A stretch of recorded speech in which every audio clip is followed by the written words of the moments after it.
Doncs es tracta d'un model matemàtic per poder predir l'expansió de l'epidèmia basat en les dades epidemiològiques que coneixem fins ara per aquest virus,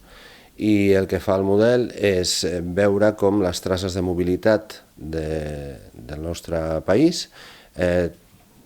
repercuteixen en l'expansió d'aquesta epidèmia. Per tant, sabem les dades de mobilitat, sabem d'alguna manera els paràmetres de l'epidèmia i podem fer una predicció, diguéssim, de cap a on s'estendria en aquest cas particular, amb aquestes consideracions tan particulars del virus que ens ocupa, que és que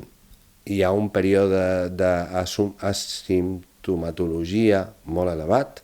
i això fa que hi hagi persones que poden estar infectant i ni tan sols saben que tenen la malaltia o cap símptoma o símptomes moderats. Llavors el que intenta fer això és una eina per poder avaluar el risc que tindríem en el futur més proper, donat els casos que ja es coneixen. D'alguna manera intentem anticipar-nos una mica a quina serà l'onada que veiem amb contagis comunitaris dintre del país.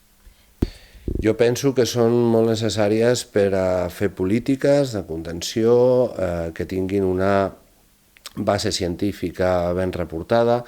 La propagació epidèmica és un dels problemes més importants que estem enfrontant-nos aquí, a banda de la part mèdica, que seria trobar pal·liatius, vacunes, etc.